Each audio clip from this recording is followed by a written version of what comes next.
India के aviation accidents को हर बार एक ही शब्द में समेट दिया जाता है, ट्रेजेडी। लेकिन जब कुछ डेकेड्स के स्पैन में ही scientists, chief ministers, speakers, generals और पब्लिक फिगर्स एक जैसे हालतों में हवा में जान गंवा देते हैं, तो ये सिर्फ बदनसीबी नहीं होती, ये एक पैटर्न होता है और हर एक पैटर्न के पीछे एक सिस्टम होता है। 1966 में होमी जे भाभा एयर इंडिया फ्लाइट 101 के क्रैश में मॉन्ट के पास मर जाते हैं। ऑफिशियल इन्वेस्टिगेशन ने कहा पायलट ने इंस्ट्रक्शंस मिस इंटरप्रेट किए, वेदर खराब था, केस क्लोज हो गया। लेकिन एयर इंडिया के cockpit protocols, mountain route safety और इंटरनेशनल नेविगेशन सेफगार्ड्स पर कोई डीपर रिफॉर्म नहीं हुआ। 1980 में संजय गांधी एक प्राइवेट एयरक्राफ्ट क्रैश में मारे जाते हैं। रिपोर्ट ने क्लियर लिखा, pilot error during manoeuvre, file बंद। पर प्राइवेट और वीआईपी फ्लाइंग के लिए लैक्स रेगुलेशन, इनएडिक्वेट ओवरसाइट और एनफोर्समेंट गैप्स को सिस्टमैटिकली एड्रेस नहीं किया गया। 2001 में माधवराव सिंधिया के प्लेन क्रैश के बाद इन्वेस्टिगेशन ने पुअर विजिबिलिटी और पायलट डिसओरिएंटेशन को प्राइमरी कॉज बताया। लेकिन सवाल ये रहा, क्या वीआईपी चार्टर फ्लाइट्स के लिए वेदर क्लियरेंस स्टैंडर्ड्स और रिस्क थ्रेशोल्ड्स कभी रिडिफाइन हुए? जवाब था नहीं। 2002 में जीएमसी बालायोगी, एक sitting Lok Sabha speaker, helicopter crash में मारे जाते हैं। Official version, technical malfunction combined with bad weather. लेकिन helicopter maintenance, oversight, operator accountability और मिशन रिस्क असेसमेंट पर सिस्टम लेवल ऑडिट कभी पब्लिक डोमेन में आया ही नहीं। 2004 में तेलुगु एक्टर सौंदर्या के एयरक्राफ्ट क्रैश पर फाइंडिंग आई, एयरक्राफ्ट ओवरलोड और लॉस ऑफ कंट्रोल। रिपोर्ट ने इंसिडेंट को क्लोज कर दिया। लेकिन ये सवाल अनआंसर्ड रहा कि अनसेफ पैसेंजर लिमिट्स और ऑपरेशनल वायलेशंस को अलाउ कौन कर रहा था।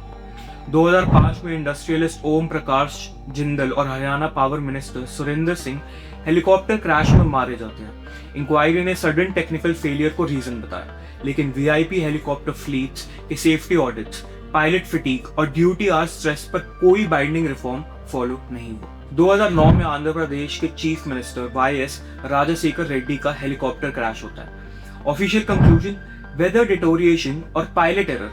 ये भी एक्सेप्ट नहीं किया गया कि पॉलिटिकल प्रेशर के बीच पायलट्स को गो नो गो डिसीजंस लेने के लिए कौन सा सेफ्टी बफर दिया जाता है। 2011 में दौरजी खांडू के हेलीकॉप्टर क्रैश पर रिपोर्ट ने कंट्रोल्ड फ्लाइट इनटू टेरेन और विजिबिलिटी इश्यूज को ब्लेम किया।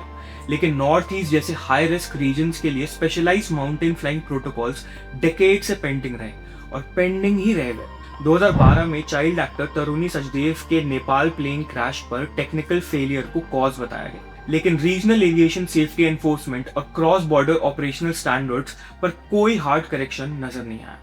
2021 में इंडिया के पहले chief of defence staff Bipin Rawat और उनके साथ सीनियर ऑफिसर्स एक मिलिट्री हेलीकॉप्टर क्रैश में मारे जाते हैं। कोर्ट ऑफ इंक्वायरी ने स्पेशल डिसओरिएंटेशन और पुअर विजिबिलिटी को प्राइमरी रीजन बताया। लेकिन वीवीआईपी मिलिट्री मूवमेंट्स के लिए रिस्क एक्सेप्टेंस नॉर्म्स और प्रोटोकॉल रिजिडिटी पर कोई पब्लिक अकाउंटेबिलिटी फिक्स नहीं हुई। Farmer Gujarat chief minister Vijay Rupani के 2025 एयर क्रैश के बाद ऑफिशियल एक्सप्लेनेशन यही रही, mechanical failure shortly after take off. Report ने एयरक्राफ्ट और मूवमेंट पर फोकस किया, सिस्टम पर नहीं। सवाल ये रह गया कि क्या fleet wide maintenance checks, inspection discipline और अकाउंटेबिलिटी मैकेनिज्म्स वक्त पर एनफोर्स किए गए थे? इन्वेस्टिगेशन ने इंसिडेंट को आइसोलेट करके क्लोज कर दिया, लेकिन एविएशन सेफ्टी रेगुलेटर्स की प्रिवेंटिव ओवरसाइट पर कोई क्लियर रिस्पॉन्सिबिलिटी फिक्स नहीं हुई। महाराष्ट्र के deputy chief minister Ajit Pawar के एयरक्राफ्ट क्रैश पर भी फाइंडिंग फेमिलियर थी, एडवर्स कंडीशंस और अप्रोच लेवल एरर। रिपोर्ट ने फाइनल मोमेंट्स को एनालाइज किया, पर उन डिसीजंस को नहीं जो उस फ्लाइट को अलाउ करने से पहले लिए गए या नहीं लिए गए। इन सब रिपोर्ट्स का एक कॉमन लैंग्वेज है, weather, pilot error, technical failure. और इन सब रिपोर्ट्स का एक कॉमन साइलेंस भी है, सिस्टमैटिक रिफॉर्म, रेगुलेटरी अकाउंटेबिलिटी और एनफोर्समेंट फेलियर। सच ये है कि इन्वेस्टिगेशंस ने हर बार इंडिविजुअल कॉजेज को क्लोज किया, लेकिन इंस्टीट्यूशनल रिस्पॉन्सिबिलिटी को ओपन ही छोड़ दिया। जब रेगुलेटर्स वार्निंग्स को पेपरवर्क समझने लगते हैं और सेफ्टी को प्रायोरिटी के बजाय प्रोसीजर बना देते हैं, तो एक्सीडेंट्स कोइंसिडेंस नहीं रहते, वो प्रिडिक्टेबल हो जाते हैं। ये कहानी हवा में हुई मौत की नहीं है, ये कहानी जमीन पर की गई लापरवाही की है। और जब तक सिस्टम खुद को इन्वेस्टिगेट करने से बचाएगा, तब तक ये पैटर्न सिर्फ हिस्ट्री नहीं रहेगा, रिपीट होते रहेगा। आपको हमारी एनालिसिस कैसी लगी? अगर आपको वीडियो पसंद आई तो लाइक करें, शेयर करें और हमारे चैनल को सब्सक्राइब करना बिल्कुल ना भूलें।